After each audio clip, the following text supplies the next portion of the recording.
Hello everyone, welcome to my channel and I am Vipin Bhati. तो आज हम स्टार्ट करने जा रहे हैं क्लास 10th की केमिस्ट्री का चैप्टर 1, जिसका नाम है केमिकल रिएक्शंस एंड इक्वेशंस। तो इसमें जो मेन टॉपिक्स है वो है chemical reaction, chemical equation, balanced chemical equation, types of reactions, corrosion and rancidity. तो चलिए हम अपने पहले टॉपिक से स्टार्ट करते हैं, जो है chemical reaction. Reaction of two और more chemicals to form a product. तो जब हम दो रिएक्टेंट्स या केमिकल्स का रिएक्शन करते हैं और उससे जो प्रोडक्ट मिलता है, तो इस पूरे प्रोसेस को हम कहते हैं केमिकल रिएक्शंस। जैसे मान लीजिए आप चाय बनाने के लिए दूध और चाय पत्ती डालते हैं, तो दूध और चाय पत्ती इनको हम केमिकल मान सकते हैं या रिएक्टेंट, और उनसे जो हमें प्रोडक्ट मिल रहा है वो है चाय। तो इससे हम रिएक्शन क्या हुआ कि हमने उसको उबाला, हीट दी उसको, तो इसको कहेंगे हम chemical reaction. Next topic is determination of chemical reaction. तो इसमें है कि हमें ये कैसे पता चलेगा कि उसमें केमिकल रिएक्शन हुआ है या नहीं। तो change in colour, change in state, change in temperature, change in order and evolution of gas. तो जब केमिकल रिएक्शन होता है तो वहाँ पर या तो स्टेट वो लिक्विड से गैस में बन जाएगा या गैस से सॉलिड में बन जाएगा, और उसका कलर भी चेंज होगा, टेम्परेचर चेंज होगा, ऑर्डर चेंज होगा, और उसमें से गैस भी निकलती है। जैसे मैंने अभी आपको एक एग्जांपल दिया कि दूध और चाय पत्ती से हम चाय बनाते हैं। तो जब हम चाय बनाते हैं तो उसका कलर भी चेंज होता है। पहले दूध का कलर होता है वाइट, तो हम जब चाय बनाते हैं तो उसका ब्राउनिश कलर होता है। तो इससे हमें पता चलता है कि इसमें केमिकल रिएक्शन हुए हैं।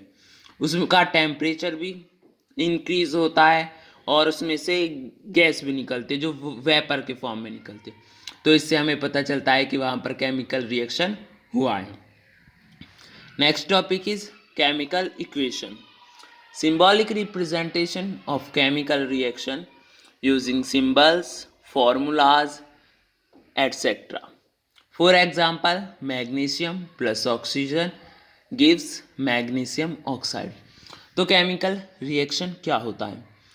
तो ये जो केमिकल रिएक्शन हुआ है उसको ही हम सिंबलिक रिप्रेजेंटेशन में लिख देंगे। मतलब जो केमिकल रिएक्शन हुआ है उसको हम सिंबल्स, फॉर्मूलेज की फॉर्म में लिख देंगे, तो उसे ही कहते हैं हम chemical equation.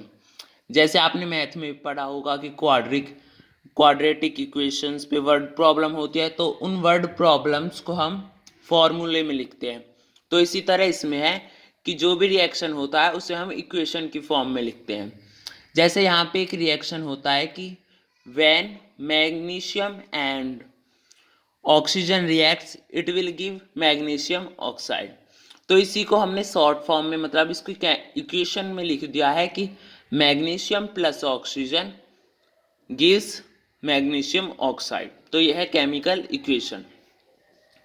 Next topic is balanced chemical equation, chemical equations in which number of atoms both sides are equal.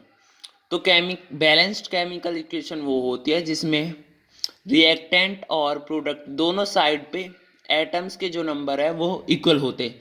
जैसे चाय वाले एग्जांपल को ले लीजिए कि हम उसमें 1 लीटर दूध डालते हैं और कुछ चाय पत्ती डालते हैं, और जो उससे चाय बनती है वो जितना हमने दूध और चाय पत्ती डाली उसकी इक्वल होगा। मतलब ना उससे ज़्यादा होगा ना कम होगा, वो उसके ही इक्वल होगा। तो उसे कहते हैं बैलेंस्ड केमिकल इक्वेशन। इसका रीज़न है कि हमने 9th में पढ़ा था कि law of conservation of mass.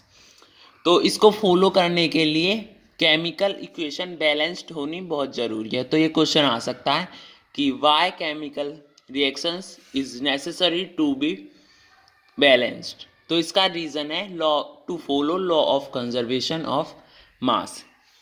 Unbalanced chemical equation is known as skeletal chemical equation, और जो अनबैलेंस्ड केमिकल इक्वेशन होती है उन्हें कहते हैं skeletal chemical equation.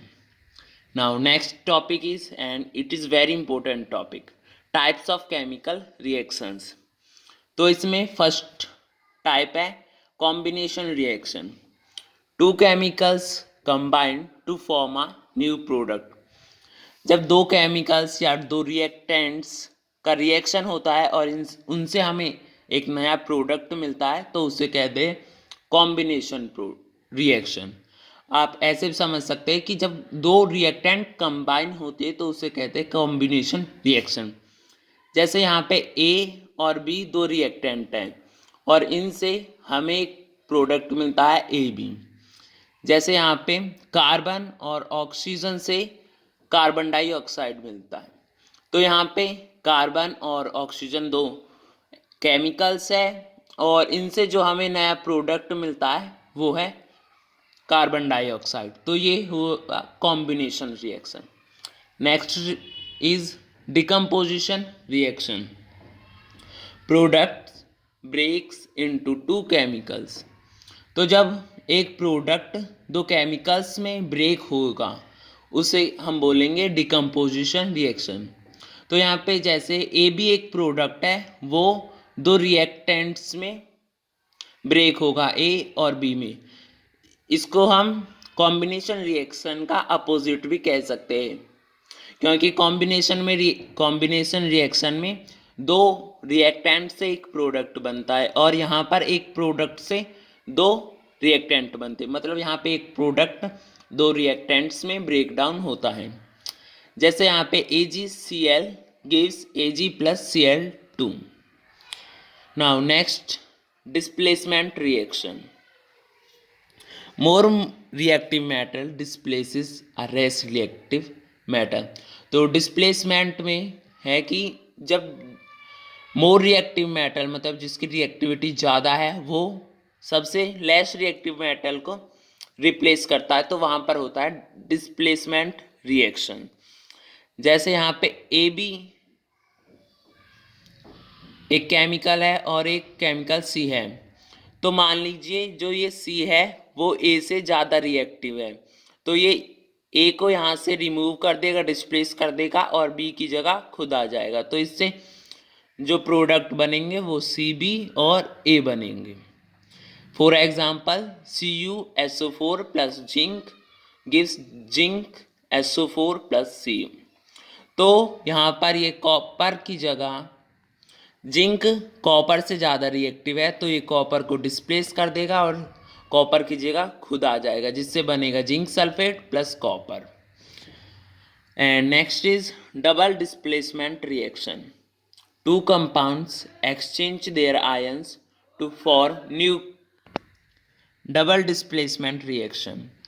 To compounds exchange their ions to form new compounds. जब दो कंपाउंड्स अपने आयंस मतलब एक पॉजिटिव है और एक नेगेटिव है तो पॉजिटिव वाला नेगेटिव को डिस्प्लेस कर देता है और नेगेटिव वाला पॉजिटिव को डिस्प्लेस कर देता है तो उससे बनता है डबल डिस्प्लेसमेंट रिएक्शन होता है. फॉर एग्जांपल ए बी एक कंपाउंड है और सी डी एक कंपाउंड है. तो मान लीजिए कि ये सी नेगेटिव का है और ए पॉजिटिव का है तो सी ए को रिप्लेस कर देगा और सी ए की जगह आ जाएगा तो ये बन जाएगा सी बी और सी के प्लेस पर आ जाएगा ए तो ये बन जाएगा A D. For example Na2S SO4 plus BaCl2 gives us BaSO4 plus NaCl. And next and last reaction is oxidation and reduction और इसे हम रिडॉक्स रिएक्शन भी कहते हैं. तो अब ऑक्सीडेशन क्या होता है? गेन ऑफ ऑक्सीजन और लॉस ऑफ हाइड्रोजन.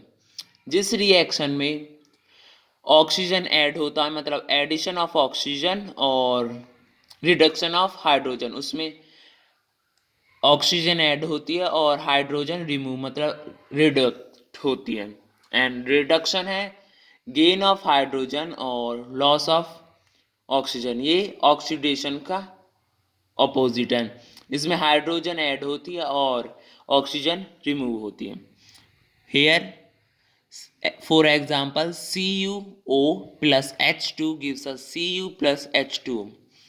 तो यहाँ पे जो ये ऑक्सीजन है यहाँ से रिमूव हो रही है और यहाँ पर ये सिर्फ Cu बचा है, तो ये रिमूवल ऑफ ऑक्सीजन, तो ये किस में आएगा, रिडक्शन में, because here is the loss of oxygen, यहाँ पर ऑक्सीजन रिडक्ट हो रही है। H2 और यहाँ पर H2O, इसमें ऑक्सीजन ऐड हो रही है, तो इससे ये है गेन ऑफ ऑक्सीजन, तो ये होगा ऑक्सीडेशन। तो ये है, और दो इम्पोर्टेंट रिएक्शन और है, एंडोथर्मिक और एक्सोथर्मिक। एंडोथर्मिक होता है एब्जॉर्ब, जिसमें हीट एब्जॉर्ब होती है, जिसमें एब्जॉर्प्शन ऑफ हीट होता है। एग्जाम्पल फोटोसिंथेसिस, फोटोसिंथेसिस में हीट एब्जॉर्ब होती है। और एक्सोथर्मिक रिएक्शन वो होता है जिसमें हीट रिलीज होती है। Example respiration. Now next topic is corrosion, metal reaction by air, water, acids और अदर्स। जब मेटल को हम ऐसे बाहर रख देते हैं तो उसका रिएक्शन एयर से हो जाता है, वाटर से और एसिड या कुछ और चीज़ से भी हो जाता है। तो वो रिएक्शन मतलब उसको अटैक करते, एयर, वाटर और एसिड या कुछ और भी चीज़ उस मेटल पर अटैक करती है, जिससे कि वो उसका डैमेज भी हो जाता है और मतलब वो यूज़फुल नहीं होता उसके बाद। तो हम इस मेटल को, जो ये रिएक्शन अटैक होता है, इसको हम कैसे प्रिवेंट कर सकते हैं। पेंटिंग, ऑयलिंग, ग्रीजिंग, गैल्वेनाइजेशन और इलेक्ट्रोप्लेटिंग। तो ये इसके मेथड्स है कि हम कोरोजन को प्रोटेक्ट कैसे, इसके प्रिवेंशंस क्या है। हम जो मेटल्स हैं उन पर पेंट कर सकते हैं, ऑयलिंग, उन पर ऑयल या ग्रीस लगा सकते हैं, गैल्वेनाइजेशन कर सकते हैं जिसपे जिंक की कोटिंग होती है, और इलेक्ट्रोप्लेटिंग कर सकते हैं। For example rusting of iron.